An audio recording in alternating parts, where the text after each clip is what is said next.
안녕하세요. 김이사입니다. 오늘은 어떤 구독자님이 60대에 결혼을 하시려고 하나 봐요. 베트남 40대에 대해서 좀 여쭤보시는 분이 있는데, 서두에 미리 말씀드리자면 제 생각은 한 60 드셨으면 결혼 안 하시는 게 나을 것 같아요. 그래서 오늘은 왜 그런지, 그리고 국제결혼 피해 예방 차원에서 중장년층의 결혼의 실태에 대해서 한번 얘기를 해보겠습니다. 이게 결혼도 나이가 있는 것 같아요. 결혼에서 가장 큰 리스크는 분명 나이인 거 맞습니다. 근데 제가 현실적인 결혼을 하라고 누차 말씀을 드려도 제 생각에는 그냥 일정 나이가 넘어가면 죄송한 얘기지만 결혼 안 하고 혼자 사시거나 아니면 베트남을 다니면서 애인을 만드시거나 아니면 그래도 결혼 생활이 하고 싶으면 베트남에 와서 노후를 보내시는 건 어떠신지 이런 얘기가 하고 싶어요.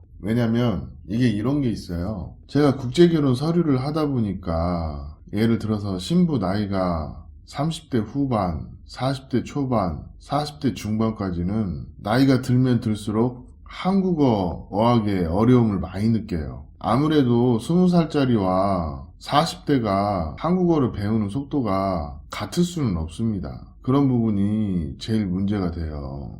왜냐면 우리 서류 고객님 중에 59세이신 분이 30대 후반하고 결혼을 하셨는데 신부 퀄리티가 얼마나 있겠습니까? 중졸에 한 20년 이상 공부를 안 했어요. 그러니까 토픽으로는 어림도 없었고 토픽 하다 포기하고 세종학당으로 겨우 끝내고 들어가신 분이 있었거든요. 그분이 한국어 교육만 1년 했어요. 저도 그 손님 받고 솔직히 좀 피봤어요. 왜? 1년 동안 기숙사비를 안 받았거든. 아무튼 그런 케이스가 하나 있었고, 또 이게 국제결혼이 왜 어렵냐면 좀 신부하고 상관없이 그 신랑님들이 좀 뭐랄까 우리 구독자님들이 나이가 있으신 분들하고 통화를 하다 보면 제가 답답함을 많이 느끼거든요. 말이 안 통해요. 저도 그런데 하물며 신부들은 오죽하겠냐고요. 그리고 가끔 상담을 하다 보면 제가 짜증이 나서 전화를 끊을 때가 있어요. 말귀를 못 알아들어. 그거 어떻게 못 하겠더라고. 죄송하지만 진심을 담아서 상담을 해줬는데 말귀를 못 알아들으면 어쩔 수 없는 거예요. 그리고 나이 드신 분들 특징이 죄송한데 진짜 나이 드신 분들 국제결혼 하기에는 너무 주변머리가 없어요. 결혼은 할 수 있어요. 근데 한국에 들어와서 그 여자들이 몇 년이나 살겠냐고. 현실이 그런데 그냥 업체 가서 호구 대지 마시고 제 생각에는 진짜 참을인자 마음에다 10번 이상 새길 그런 노력 아니면 그냥 국제결혼 안 하시는 게 맞는 것 같아요. 오늘의 주제는 진짜 한국 남자 중장년층은 국제결혼 하시면 안 됩니다가 주제입니다. 그게 나의 재산을 지키고 나의 멘탈을 지키고 나의 가족한테 대접받는 지름길 같아요. 제가 마지막 살에 하나 얘기해드리고 얘기를 정리해드릴게요. 1년에 한 3억 정도 버는 그런 사장님이 한 분 계세요. 그리고 비서도 있고 그런 사장님이 한 분 계시는데 나이가 59세예요. 근데 나중에 무슨 일 하시냐? 한우 농장을 직접 하면서 한우 식당을 해요. 이름만 대면 다 알아요. 전국적으로. 그런 분인데 어느 날 연락이 왔어요. 자기가 국제결혼이 하고 싶은데 좀 염치가 없다. 그런 얘기를 하시더라고요. 그래서 하시는 건 자유인데 저는 권하지는 않는다.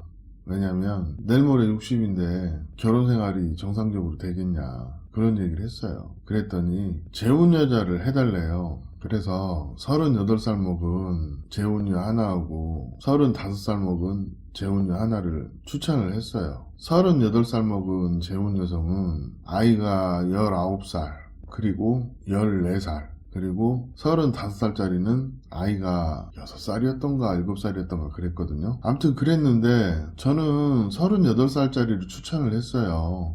근데 자기도 그렇게 생각한다고 해서 그 아가씨를 보려고 한국에서 베트남까지 오셨단 말이에요. 근데 보니까 뭐가 좀 마음에 안 들어. 딱 봐도 그냥 얼굴에 쓰여 있어. 그래서 보험으로 들어놨던 35살짜리를 불렀는데 그 아가씨가 마음에 든다는 거예요. 첫 번째 여자는 160에 55kg, 몸매도 좋고 얼굴도 괜찮은데 멀리서 보면 진짜 괜찮아요. 근데 가까이서 보니까 아무래도 공장 다니고 그러다 보니까 좀 뭐랄까 세월을 직방으로 맞았다고 해야 되나? 좀 나이에 비해서 늙어 보인다고 해야 되나? 좀 그런 게 있었어요. 그래서 그분하고 결혼하는 거에 대해서 진짜 심사숙고했는데 결혼 안 했어요. 그러고 35살짜리 좀 조그마하니 탱탱해 보이더라고. 인물은 첫 번째 여자가 더 낫고 그냥 젊어 보이는 거는 두 번째 여자가 좀 젊어 보이고, 그래서 두 번째 여성이랑 약혼하고 그냥 절차대로 해서 한국에 들어갔는데 한 2년 반 3년 살고 이혼을 했거든요. 이유가 뭐냐면 여자가 자기 자식을 입양을 해달라고 그랬어요. 근데 남자 호적에 올리기는 좀 그렇다 하더라고. 그래서 제가 동거인으로 해서 데려오는 방법도 있다 얘기를 했더니 그건 또 싫대요. 네, 처음 얘기했던 대로 그 자식을 베트남에서 키우기로 했기 때문에 그렇게 해줬으면 좋겠다고. 결론은 거기에서 합의점 못 좁혀서 이혼했어요. 여자는 이혼하고 한국에서 좀 살다가 다른 베트남 남자 만나서 결혼을 했습니다. 남자가 전문가 비자로 체류하고 있어서 정상적으로 그렇게 결혼했어요. 뭐 남자는 자기 깐에는 최선을 다해서 했다고 하는데 제가 뭐 60대 분들 50대 분들을 뭐라고 하고 싶은 게 아니고요. 보통 보면 그냥 자신이 생각하는 세상을 살아온 기준이 상대편한테는 불합리함이라는 걸 모른다는 거예요. 제가 봐도 그분이 틀린 얘기를 하는 건 아니에요. 근데 이 여자분은 자기 자식만 한국으로 데려와서 입양을 해줬으면 계속 살겠다는 얘기만 되풀이 하다 보니까 결국엔 헤어지게 됐죠. 솔직히 한 60 전후에 남자랑 결혼하시는 분이 무슨 뭐 사랑이 있어서 결혼을 할까요? 그냥 신부 입장에서는 어떻게 보면 기다리 아저씨가 필요한 걸 수도 있어요. 현실이 그렇기 때문에 저는 냉정하게 얘기를 해드립니다. 그렇게 해서 실제 결혼 생활 실패하신 분들이 너무 많아요. 그리고 죄송한 얘기입니다만 남자가 경제력이 있다 해서 그 결혼 생활이 유지가 안 돼요. 왜? 60 먹어서 결혼했는데 뭐 얼마나 정이 있을 것이며, 또 남자들은 기본적으로 자기가 나이가 들었어도 나이 든 여자는 싫어하는 사람 되게 많아요. 원래대로 하면 40대 여자 만나서 같이 늙어가는 게 좋은 거지만 현실은 신부들이 어떤 학업 요건을 갖추지를 못해서 비자를 받기가 어려워요. 그 분기점이 한 30대 중반 이후 그렇습니다. 지금 계신 저희 신부 중에 하나도 시험 떨어져가지고 지금 두 번째, 세 번째 학원을 다니고 있는 분이 있어요. 이게 뭐 멀리 있는 얘기가 아니에요. 진짜 중요한 거는 내가 60이에요. 근데 한 뭐 2, 3년이라도, 한 4, 5년이라도 회춘하고 젊게 살 생각이면 하세요. 근데 한국식 정서에 평생 같이 산다. 그건 제가 볼 때 어렵다고 봅니다. 국제결혼 이혼율의 대부분을 차지하는 게 중장년층의 결혼 그리고 이혼입니다. 뭐 제가 이런 얘기하면 또 아닌데 내 주변에는 잘 살고 있는데 이렇게 얘기하시는 분도 있을 거예요. 근데 손에 장을 지지는데 40대도 5년을 못 살고 이혼하는 커플들이 요즘 많아요. 그런 마당에 중요한 거는 남녀 사이의 어떤 생리나 결혼의 작동 원리나 이런 것을 이해하고 그 나이로 돌아가서 아내 나이에 맞춰서 맞춰줄 남자가 몇이나 되냐는 거예요. 제가 아는 중장년층들은 대부분 슈퍼 꼰대들이에요. 여자들이 원하는 남편하고는 상극이에요. 요즘엔 돈만 가지고도 결혼 생활 안 돼요. 와이프 비유도 좀 맞춰주고 와이프 생각도 읽어야 하고.